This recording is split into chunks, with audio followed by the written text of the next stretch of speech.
Bismillahirrahmanirrahim. Bismillahirrahmanirrahim. La haula wala quwata illa billahil aliyil azim. Qala musannif rahimahumullahu ta'ala wa nafa'ana bi ulumihim amin ya rabbal alamin. Allahumma shalli ala sayyidina Muhammad wa ala sayyidina Muhammad ila hadratin Nabi Mustafa Muhammad sallallahu alaihi wasallam wa ala alihi wa sahbihi wa azwajihi wa dzurriyyatihi wal anbiya'i wa mursalina wa ulai wa suwari wa sholihin wa jam'il malikatil muqarrabin wa ususun laru syabul qadir ajilani usun laru musannifu kitab qudul Musannifu kitab Qurratul Uyun bi syarhi Nadim Ibnu Yamun bi nikahi syarhi wa adabi usuli ma'furim wa silsilatil mu'minina wa mu'minat wa muslimina wa muslimat ala hayya'i minhum wal amwat lahumul fatihah.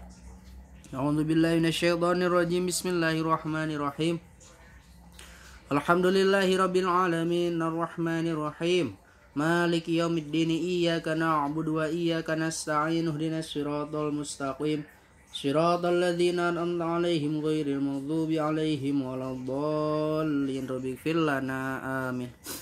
Bismillahirrahmanirrahim. Urang lajengkeun kana pangaosan kitab Qurratul Uyun halaman 7 halaman genep halaman 7 hono kitabna ayeuna teh mana hancana teh kamari teh tos ditandai duikeun ka dieu.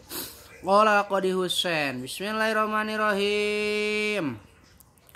Siapkan kitabna upami abdi salin alogatan mangga lereskeun di komentar sasarengan orang belajar. Qala ngadawu saha Qadi Husain Imam Qadi Husain wa yuqaidu sareng ngayidkeun atawa ngayidan ieu qadi bil atskiyai ka pirang-pirang jalma anu takwa wa yuwafiqu sareng ngakuran hu kana ieu kait naon qauluhu ta'ala dawuhan Gusti Allah taala in auliya'ahu illal muttaquna in auliya'ahu henteu aya ari pirang-pirang waliullah walina Allah ila muttaquna angin pirang-pirang jalma anu tarakwa wa qauluhu jeung ari dawuhan kinadim wal abna ulapad wal abna jam'u ibnin eta jamakna lapad ibnin wa huwa jeung ari ieu dalilna wahwa jeung ari lapad abna'u teh atpun eta jadi atap al khossi atau atpul khossi eta atap anu tangtu ala ammi kana anu umum li annahum kana sanyanya na i abna'u dakhiluna eta ka abus kabeh fi umumi qaulihi dina umumna dawuhan kinadzim wal ali jeung lapad wal ali ala haddi qaulihi ta'ala eta netepan kana hadna dawuhan Gusti Allah taala hafizu kudu ngaraksa aranjeun kabeh ala sholawati kana pirang-pirang salat fardu was sholawati wusta sareng salat wusta eta salat asar wal muradu jeung ari anu dikarepkeun bi abnaihi kalawan abnaihi sallallahu alaihi wasallam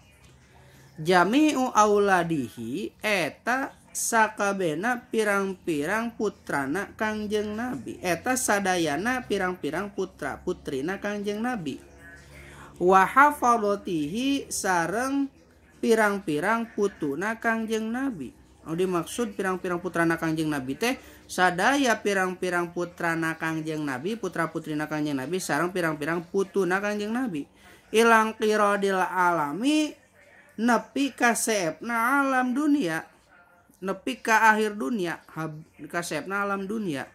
Jadi turunan-turunan Kangjeng Nabi anu ayeuna aya keneh teh eta kamasuk kana abnaihi walam yabqa jeung teu kari al-ana dina waktu ayeuna naon hafadatun pirang-pirang putrana Kangjeng Nabi ayeuna gen aya keneh pirang-pirang putrana Kangjeng Nabi teh nyata turunan-turunan Kangjeng Nabi ilaman kecuali jami qoblal Fatimah az-Zahra anu salianti Siti Fatimah Az-Zahra. Tegasna ilaman kajaba jami kob non kiblat Fatimah Az-Zahra anu ti jihad turunan Siti Fatimah Az-Zahra. Jadi anu janten turunan Kanjeng Nabi ayeuna teh nyaeta ti jihad Siti Fatimah radhiyallahu anha.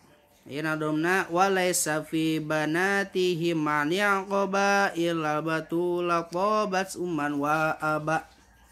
Nah, jadi putra-putrina Kanjeng Nabi anu diakui maksudna anu masuk kana abnaihi teh nyaeta anu ti jihad Siti Fatimah Az-Zahra. Putra-putrina Siti Fatimah sareng Sayyidina Ali radhiyallahu anha karamallahu wajhah Sayyidina Ali.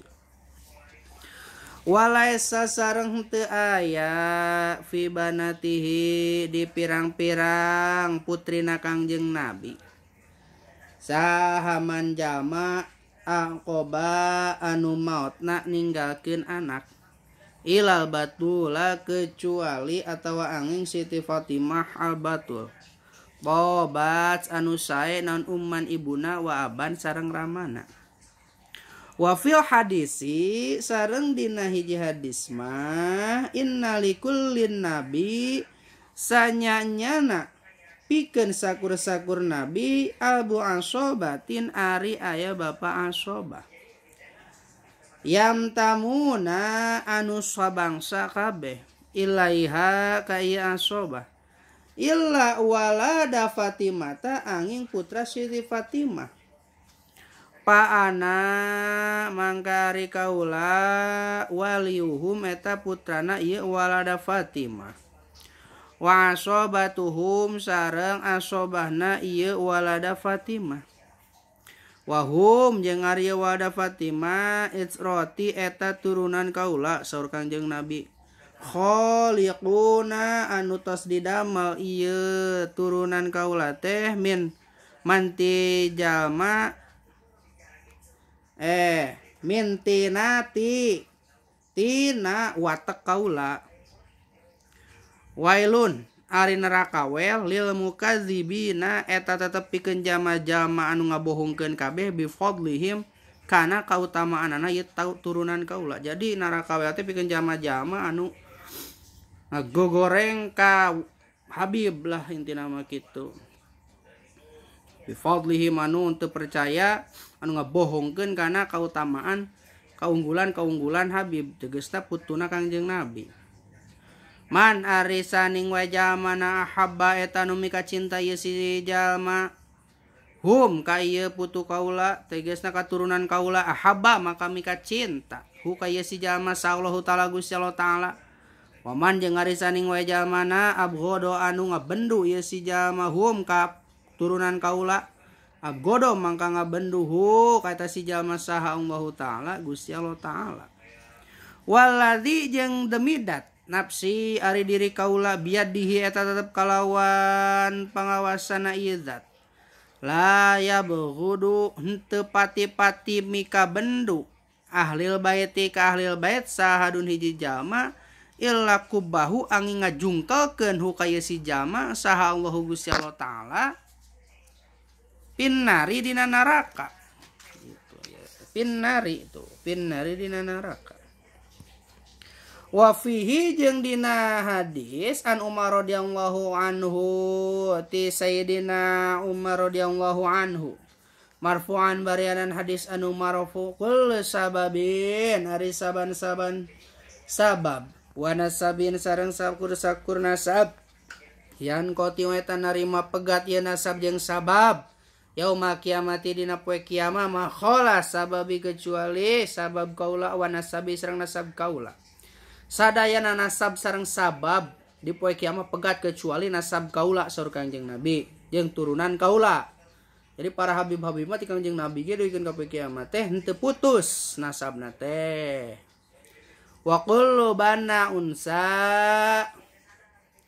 jeung wa kullu bani unsa jeung ari sakur-sakur anak lalaki ti anak awewe asobatuhum ari asobana ye bana unsa li abihim eta tetep karamana ye bana bani unsa makhola walada Fatimata salian ti putrana Siti Fatimah fa ini mangkari kaula anna tegesna ari kaula abuhum eta bapana ieu walad Fatimah wa asobatuhum sareng asobahna ieu walad Fatimah. Summa qala an-Nadim rahimahullahu taala teras ngadaukeun Nadim rahimahullahu taala wa ba'da hamdina haka sahih wallahu a'lam bissawab.